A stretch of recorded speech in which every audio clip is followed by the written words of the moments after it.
నమస్తే MTV Telugu digital media. ఏపీలో రాజకీయాలు ఇప్పుడిప్పుడే ఎన్నికల సంగ్రామానికి తమదైన శైలిలో వ్యూహాలు రూపొందించుకుంటున్నారు. మరి ఇప్పటికే తెలుగుదేశం పార్టీ అధినేత చంద్రబాబు గారు, వైఎస్ఆర్సీపీ అధినేత వైఎస్ జగన్మోహన్ రెడ్డి గారు ఎన్నికల ప్రచారంలో దూసుకెళ్తున్నారు. ఈ నేపథ్యంలో టీడీపీ జనసేన పొత్తులో ఎంపీ అభ్యర్థులను ప్రకటించారు, ఎమ్మెల్యే అభ్యర్థులను ప్రకటించారు. బీజేపీ చిక్కుముడి వీడలేదు. ఎంపీ అభ్యర్థులు ఎవరు ఇంతవరకు క్లారిటీగా చెప్పలేదు. అసెంబ్లీ అభ్యర్థులను ఎక్కడెక్కడ ఎవరు పోటీ చేస్తారో చెప్పారు. ఇప్పుడు తిరకాసంతా Eluru parliament, Narasapuram parliament. BJP ticket ఎవరికి దోబూచులాట నడుస్తుంది. ఇప్పుడిప్పుడే సోషల్ మీడియాలో ట్రోల్ అవుతుంది. 10 రోజుల్లో నరసాపురం పార్లమెంట్ నుండి బీజేపీ ఉమ్మడి అభ్యర్థిగా కనుమూరి రఘురామకృష్ణరాజు గారి పోటీలో ఉండబోతున్నారని రఘురామకృష్ణ గారి పేరు మీద ఒక ట్రోల్ అవుతుంది సోషల్ మీడియాలో. మరి బీజేపీ అధిష్టానం టికెట్ ఆల్రెడీ నరసాపురం పార్లమెంటుకి భూపతిరాజు శ్రీనివాస్ వర్మ గారిని అభ్యర్థిగా ప్రకటించారు. సీనియర్ మోస్ట్ నాయకుడు, ప్రస్తుతం ఆంధ్రప్రదేశ్లో బీజేపీకి రాష్ట్ర సెక్రటరీగా ఉన్నారు. ఆర్ఎస్ఎస్ భావజాలం కలిగిన శ్రీనివాస్ వర్మ గారికి టికెట్ ఇచ్చి మళ్ళా టికెట్ నిరాకరించే పరిస్థితి వస్తే బీజేపీలో ఉన్న ఎప్పటి నుంచో ఎన్నో ఏళ్లుగా పాతుకుపోయిన బీజేపీ క్యాడర్ ఎలాంటి ప్రతికూల పరిస్థితులు వ్యక్తపరుస్తారనేది చర్చ జరుగుతుంది. బీజేపీ సభ్యత్వం లేదు, బీజేపీ పార్టీతో సంబంధాలు లేవు. నిన్నటి వరకు నరసాపురం సిట్టింగ్ ఎంపీగా ఉన్న రఘురామకృష్ణరాజు గారు కేంద్రంలో బీజేపీ పెద్దలతో కలిసి తిరగడం వేరు, పార్లమెంట్ సభ్యుడిగా వెళ్ళి మాట్లాడటం వేరు. కానీ వైఎస్ఆర్సీపీలో ఉంటూ మరి వాళ్ళ బీజేపీలో సభ్యత్వం లేకుండా బీజేపీ ఒకేసారి వచ్చి వీళ్ళ ఎంపీ అభ్యర్థి కావాలంటే మన నరసాపురం పార్లమెంట్లో బీజేపీలో ఉన్న సీనియర్ నాయకులందరూ కూడా ఒప్పుకుంటారంటే ససేమిరని అంటున్నట్టుగా మనకున్న సమాచారం. మరి ప్రస్తుతం ఉన్న శ్రీనివాస్ వర్మ గారే బీజేపీ ఎంపీ అభ్యర్థిగా నరసాపురంలో కొనసాగుతారని ఇప్పటి వరకు మనకు అందుతున్న సమాచారం. మరి ఈ నేపథ్యంలో నరసాపురం పార్లమెంటు పరిస్థితి ఆ విధంగా ఉంటే ఏలూరు పార్లమెంటు పరిస్థితి మరింత గందరగోళంగా మారింది. ఏలూరుకి ఎంపీ అభ్యర్థిగా టీడీపీ పుట్ట మహేష్ యాదవ్ గారిని టీడీపీ అధిష్టానం ప్రకటించింది. ప్రచారంలో దూసుకెళ్తున్నారు. మరి బీజేపీ ఎంపీ టికెట్ కోసం ప్రయత్నాలంటే బీజేపీ ఎంపీ టికెట్ వస్తుందని మరి మిగిలిన రాజకీయ నాయకుల్లాగా పైరువులు చేసే తత్వం గారపాటి చౌదరి గారికి అలాంటి అలవాటు మీన్స్ అలాంటి మనస్తత్వం కాదు అయింది.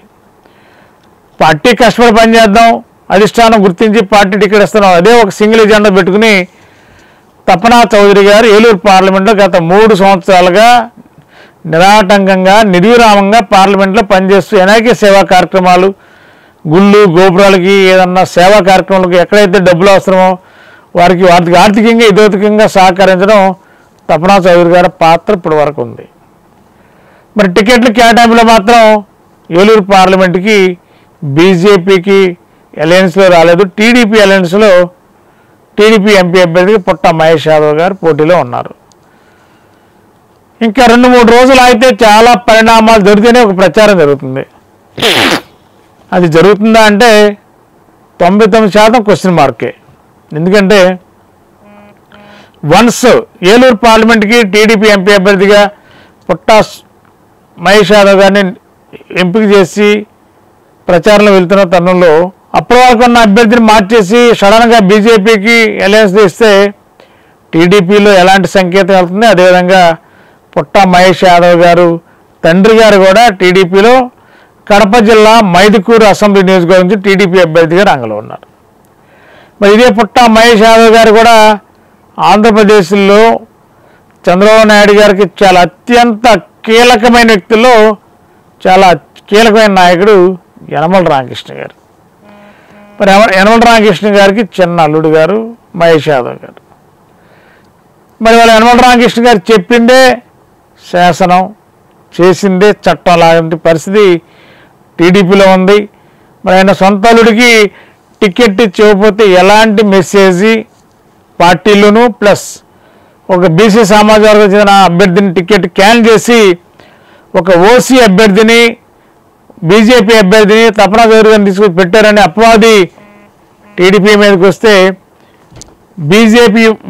టీడీపీకి ఇప్పటివరకున్న బీసీ ఓట్ బ్యాంక్ అంతా కూడా 2019 నుంచి చల్లా చెదిరి అయిపోయింది. వైఎస్ఆర్సీపీకి షేర్ అయింది మెజారిటీ బీసీ ఓట్ బ్యాంక్ అంతా. ఇప్పుడిప్పుడే ప్రయత్నం చేస్తున్న తరుణంలో మళ్ళా బీసీ అభ్యర్థికి పుట్ట మహేష్ యాదవ్ గారి టికెట్ ఇచ్చి అనివార్య కారణాలు ఏర్పడినప్పుడు మారిస్తే బీసీ వర్గాల నుండి టీడీపీ చాలా తీవ్ర ఆగ్రహాన్ని ఎదుర్కోవాల్సిన పరిస్థితి అయితే ఖచ్చితంగా ఉంటుంది. మరి ఈ నేపథ్యంలో మరి గార్పాటి చౌదరి గారు ఏలూరు పార్లమెంట్కి పోటీ చేస్తారంటే ఇండిపెండెంట్గా పోటీలు ఉంటారని మాత్రమే బలంగా వినిపిస్తుంది.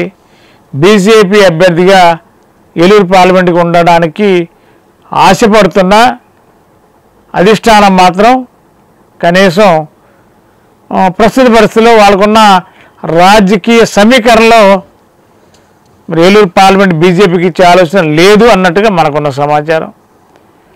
ఏదేమైనా 1-2 రోజుల్లో ఏలూరు పార్లమెంట్కి బీజేపీ టికెట్ అంటే యాక్చువల్గా ఇక్కడ స్పేసే లేదు. నర్సాపురం ఏలూరు పార్లమెంట్కి టీడీపీ ఎంపీ అభ్యర్థిగా పుట్ట మహేష్ యాదవ్ గారు ఉన్నారు, నర్సాపురానికి బీజేపీ అభ్యర్థిగా శ్రీనివాసవరం గారు ఉన్నారు. ఇంకా దీంట్లో ఎక్కడ స్పేస్ లేదు ఈ 2 పార్లమెంట్లో.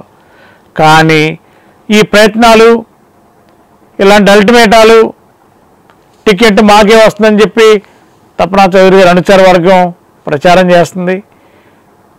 మరి అలాంటి పరిస్థితి వస్తే మరి బీసీ సామాజిక వర్గాల్ని అనగదొక్కి ఓసీ సామాజిక వర్గానికి అందలోకి ఇష్టానికి చంద్రబాబు గారు ప్రయత్నిస్తారని చెప్పి ఒక మెసేజ్ వెళితే దాని ప్రభావం ఏ విధంగా ఉంటుందో మీరే ఊహించుకోండి. మరి ఈ నేపథ్యంలో ఏలూరు ఇలా ఉంది, నరసాపురం అలా ఉంది. 2-3 రోజుల్లో ఏం జరుగుతుందో చూద్దాం.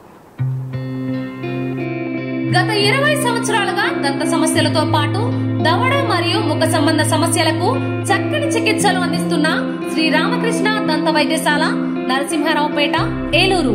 ఎమర్జెన్సీస్ లో వాడే ఆక్సిజన్ కాన్సంట్రేటర్లతో పాటు air purifier, UV light steriliser, ULV fogger వంటి పరికరాల ద్వారా పరిశుభ్రమైన వాతావరణంలో చికిత్స అందించబడుచున్నది. ఆర్వీజీ ద్వారా అతి తక్కువ రేడియేషన్ ఉపయోగించి దంత వ్యాధి నిర్ధారణ మరియు రూట్ కెనాల్ వైద్యం చేయబడుచున్నది. డెంటల్ లేజర్ ద్వారా కుట్లు లేకుండా సర్జరీలు, ఇంప్లాంట్స్ కిట్స్ ద్వారా పళ్ళు లేని వారికి ఫిక్స్డ్ దంతాలు, రూట్ కెనాల్ చికిత్సలకు ఎండో మోటార్ వంటి ఆధునిక పరికరాలు కలిగిన నమ్మకమైన డెంటల్ క్లినిక్. అత్యంత ప్రామాణికమైన ఆటోక్లావింగ్ పద్ధతిలో శుభ్రపరిచిన ఇన్స్ట్రుమెంట్స్ వాడడం మా ప్రత్యేకత.